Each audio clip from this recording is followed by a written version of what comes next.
Whenever our very own Nigel Farage emerges from his little trip to Australia, he'll be returning back to Blighty to find a very different government to the one when he left. David Cameron has made a sensational return to the front bench as Foreign Secretary.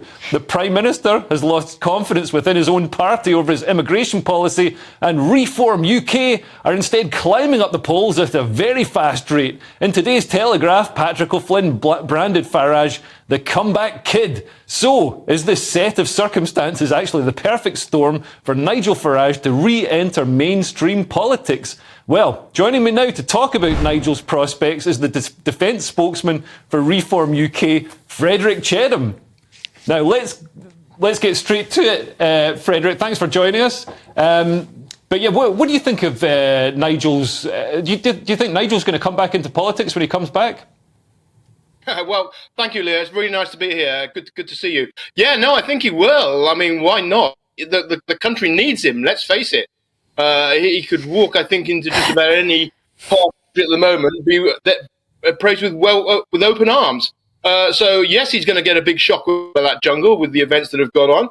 But I think he's ready with a lot of conviction for the fight ahead that will be there. And he will, I am sure, take reform to even greater heights than it's beginning to achieve. And Frederick, do you think he'll come back as part of Reform? Because there has been some talk of him actually joining the Tories and steering them back to success. Well, I can imagine if you were in Rishi Sunak's sitting room at the moment, he'd have Nigel there than some of his Tory colleagues, frankly. It'd be a lot more of an electoral asset for him. I'm confident from the conversations I've had in the leadership group and with Nigel that he's pretty minded that the Tories in their present form are a completely busted flush. And this isn't about playing politics for the sake of a personal reputation. It's about actually trying to do some conviction politics, ask the Tories to go away, take a good long look at themselves, and then maybe come back at some point in the future. In the meantime, the Reform Party, with Nigel and with Richard, with Ben, with Anne Widdecombe and all the other great talent that is ready to take up the reins of such leadership or influence that we can manage and put this country where we want it to be. Well, I want to bring my panel in on this. So, yeah, if we bring them up in the boxes, I mean, Neil, you seem like a perfect person to have an opinion on this, being part of UKIP. I mean, what do you make of it? Do you think Nigel's going to come back and storm to victory as part of Reform? Well, Nigel's firmly ruled out coming back into politics as an active candidate. But come on, that's what politicians always say. Well, but Nigel's the conviction politician. What he says is what he means, and what he means is what he says. So he said just a few weeks ago that because of our ridiculous electoral system, first past the post, it's very, very difficult for a third party to break in with the big boys. And, he stood 7 times for Parliament before, and even in UKIP in its real heyday back in 2015, 2016, and we weren't able to win any parliamentary seats apart from the ones held by Douglas Carswell and Mark Reckless, who defected to us from the Tories. So I'd be very surprised, actually, if Nigel is going to come back at the head of Reform as a candidate. And I don't think that he could lead a party without being a candidate. So I'm a sceptic. I'd be delighted to be proved wrong, by the way, because I think Nigel has been the most important politician since the war who's not been in Parliament, and he has achieved miracles in the Brexit referendum. Well, yeah, absolutely. I've seen people criticise Nigel for being an unsuccessful politician because he stood 7 times for Parliament and didn't win any of those times. But his ideas, his idea of leaving the EU was enacted, and you can see, prime ministers don't get their ideas enacted. Rishi Sunak has been wrangling with the Rwanda plan for so long. So, I mean, on that basis, Nigel's one of our most successful ever politicians. But I mean, Simon, do you think there's an opportunity for a third party to come in? Because it seems like the two main parties are really just ideologically absolutely aligned. There's not, you couldn't fit a Rizzler between them. Yeah, absolutely. And I'm a Celebrity has done Nigel a lot of good. I travel around and I hear lots of people talking very positively about his appearance on that show, and I think it's done him a lot of good, and politically as well. This is a real political scenario.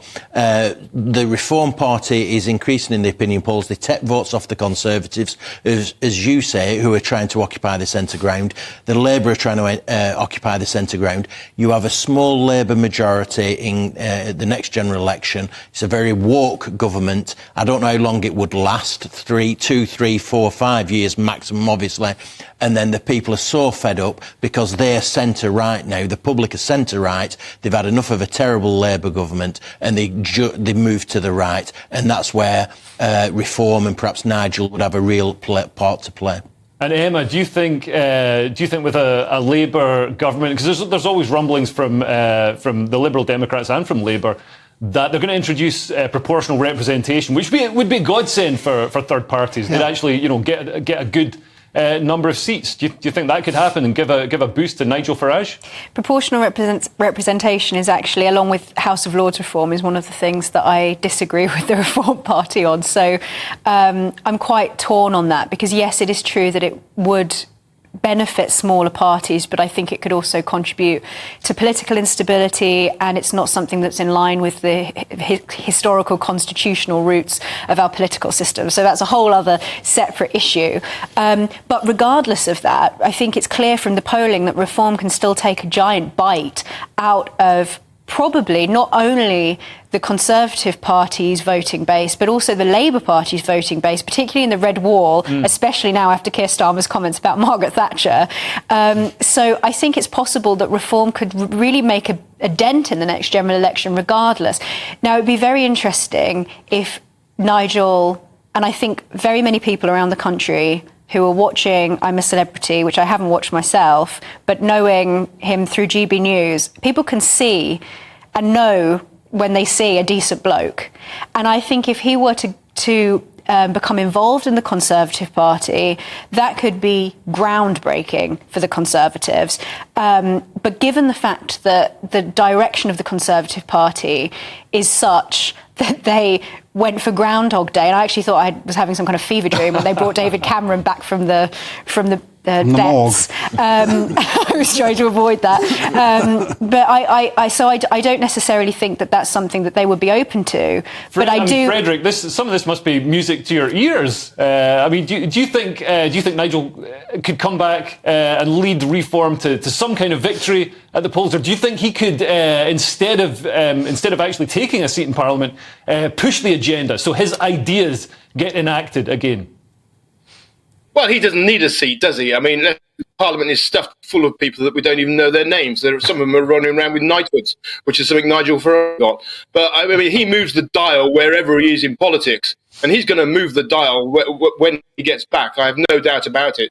And the idea of going to the Conservative Party, when the Conservative Party that manifestly failed to deliver on its commitments in the 2019 election, is ridiculous. You don't do that if you're a conviction politician. All the country wants, is for politicians to do as they are asked to do, not do what the metropolitan liberal elite do, which is talk to them all the time and forget that there's a country out there who actually voted for them. And Frederick, talking of conviction politicians, we saw Suella being thrown out of the Tory, thrown out of her position. Do you think that gives more muscle to Nigel and more muscle to the Reform Party? Well, I think it does, but I mean, I have to pay tribute to the Conservative Party for doing our work for us.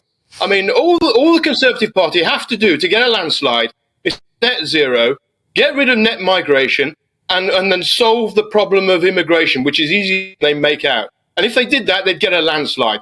While they don't do that, then they are going to find that there's a party like which is going to come up on their heels pretty fast, because that's what most of the people want. And just quickly before we go, why do you think they're not doing that? Because it's baffling me. Yeah, country. You go to any pub, any football terrace, any factory, it's baffling them as well. As many things baffle about the Labour Party. It's because what we have is we have a group of people in mainstream media, in our institutions and in government who are just listening to their own conversation. And they honestly think that they know better than us, and they honestly think that what they say is what goes. But sitting here in rural Warwickshire, and I can tell you now, people here, even in this leafy part, do not think like all the opposition, or indeed most of the institutions do. They are just tone deaf to the message the country gives them. Frederick, thanks so much for joining us. That's Frederick Chedham, the Defence spokesman for Reform UK.